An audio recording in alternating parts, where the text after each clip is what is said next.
සංජානක වාසී දුරනාට ඉරිසනනායක විද්‍යාලයේ ප්‍රාථමිකාංශය අද දින සංවිධානය කරන මේ ක්‍රීඩා උත්සවයේ සමාරම්භක ප්‍රකාශය ඉදිරිපත් කිරීමට සූදානම් වන්නේ.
විවිධ බාධක තිබුණා වළක්වන්න බැරි ප්‍රශ්න කාලගුණයෙන් වෙන විපර්යාස ඒවා අපි කාටවත් පාලනය කරන්න බෑ.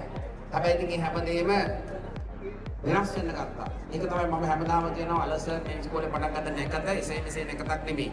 ඒ නැකතේ බලයටම තමයි මේ ඉස්කෝලේ මේ තැනට ඇවිල්ලා තියෙන්නේ. ඒක අවුරුදු ගාන අවුරුදු 2ක් 3ක් තිස්සේ මම එක දිගට කියන දෙයක් තියෙනවා. ඒක අදත් ඒ විදිහටම සනාතුණා. ඉතින් එහෙමනම් මාක් ෆොන්සේකා මැතිතුමනි ඔබතුමා කීර්තිතර ආශිෂ්යෙන් ඒ නිසා අද දවසේ අපි සතුටු වෙනවා මේ වගේ අවස්ථාවක දියසේනානායක විද්‍යාලයේ ප්‍රාථමිකාංශික ක්‍රීඩා උත්සවයේදී ඔබ වැනි තරුණ ආදිශිෂ්‍යයෙකු මේ අවස්ථාවේ අපේ ප්‍රධාන ආරාධක විදියට පැමිණීම සම්බන්ධව. එහෙමනම් මම දීර්ඝව මේ පිළිබඳව කතා කරන්නේ නැහැ.